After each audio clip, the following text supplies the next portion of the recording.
Hey, Matt here with the Handyman. Welcome back to the channel. Today we're talking about why I never answer the phone for my handyman business. In fact, I even have phone and text message notifications turned off 24/7, except for the contacts I keep in my favorites. Now this may be a little controversial, but contrary to what most people think makes a good service professional, i.e. quickly answering the phone and being immediately responsive to potential clients, I would say that I'm slower than most, but that actually helps me grow my business. So let's get into it. Alright, so the first reason why I don't answer my phone is that typically the best clients are the ones who wait for you to respond. Taking my time and getting back to potential clients is almost like a test to weed out the impatient people who will contact you. These people might be tire kickers looking for the best possible price and the quickest turnaround time. I once polled my clients and asked how long they expect a handyman or a service professional to respond to their request. The clients that I deemed my ideal clients before the survey, meaning those clients that are the least price sensitive and hire me frequently, said they expect a service professional to respond within 3 days. Not same day, not 24 hours, 3 days. Tire kickers aren't going to wait that long for you to respond. Now, while I try to respond quicker than 3 days, this goes to show that your ideal client understands it may take some time for you to respond and will wait. When your ideal client needs work done, they don't go contacting a bunch of handymen looking for the lowest possible price or the quickest time for you to get out there and do the job. Your ideal clients don't necessarily subscribe to the 3 quotes philosophy and are more interested in making sure that they trust the person in their home. So when they contact you, they've already garnered a sense of trust before reaching out. They've done this by reading your reviews online, maybe talking to neighbors or friends that you've worked for, or read your about page on your website. Again, they put more faith in one person and care more about who's in their home than a low price or quick turnaround time. Typically, when these clients reach out to you, they'll address you by your name instead of just saying, hey, I need this work done. The people who don't respect your way of doing things, those people want answers to their questions right away and expect immediate responses. But if you've done a good job marketing yourself online and around the community, then people will wait for you. It once took me 3 weeks to respond to a client. I was swamped at the time, and when I reached back out, I expected either no response or for them to say that they had gone with someone else. But it turns out that they hadn't hired anybody else, and they became an ideal client. I ended up doing over $10,000 worth of handyman projects for this one client before moving my business out of state. And at this point, I've essentially trained my client base to expect a response from me within 24 to 48 hours, and I've never had an issue. All right, the second reason why I don't answer my phone is for energy conservation throughout the day.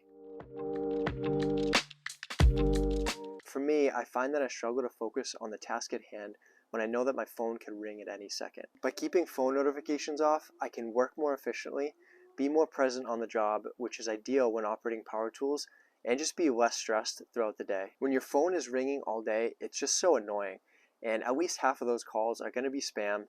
They might be a lead generation service trying to sucker you in to pay for their service, and that just causes a lot of frustration. When I'm working, I want silence and to be able to catch up on those calls later on when I can sit down and devote my mind to it. I set time either at the end of the day or on specific days of the week to catch up on emails and phone calls and respond to service requests. Knowing that I've planned ahead of time to get back to people just creates more clarity and peace of mind. All right, the third reason why I never answer my phone is that from an efficiency standpoint, it's best to batch actions that you do frequently for your business. I want to optimize my workflow and devote certain days and times to do things so that I can better focus on the task at hand. Now, I'm not sure how it is for other self-employed handyman, but I know that if I answer the phone and a client asks when I can do it, I typically say, let me double check my schedule and I'll get back to you. And that's inefficient. And it's also inefficient to answer the phone when you're working on a job, especially if your mind is really devoted to that. So if you pick up the phone and a client starts asking you if they can do this job and it's kind of a really detailed job, now you have to use up your brain power, which takes away from focusing on the task at hand. While on the phone, typically you have to put a number to it, give the client a ballpark, and when you can do it. If you ask me, this sounds like a recipe for disappointment for both you and the client. Typically, when we're put on the spot, we underestimate how much things cost and how long it will take us. You might lowball the job and regret it later on. Also, you may check your schedule later and realize that you're booked out for a month instead of 2 weeks like you told your client. So for everybody's sake, it's best to automate the process and set specific times of the week to sit down, think a little clearer, and get back to the client with accurate information. Now, this isn't to say that you can't keep your schedule and availability at the top of your head.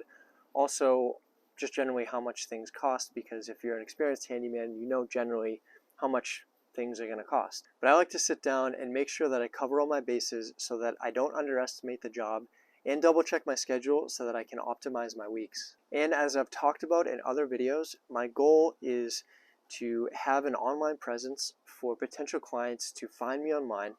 They submit a service request, and then I get a notification right in my phone saying who they are.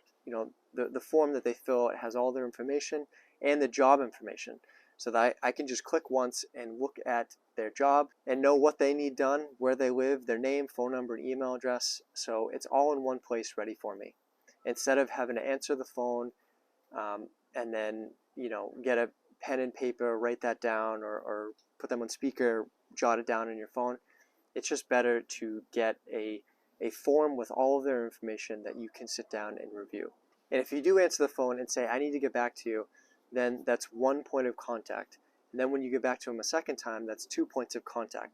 So if you just got all of their information in a form on your phone in the first place and then reach out, that's just one point of contact, and it's just a simpler process. Hey, I hope you got some value out of today's video, and if you did, I'd love it if you could give us a like and subscribe to the channel if you're interested in more content like this. Now, I want to mention that if you're just starting out and in need of clients, then I'd answer every call that comes your way. But once you're up and running, this is the method that I recommend. The goal should be to enjoy your work, and I've found that by optimizing your workflow and getting back to clients on specific days and times of the week just creates less stress and greater enjoyment. So until next time, thanks for watching, take care, and be well.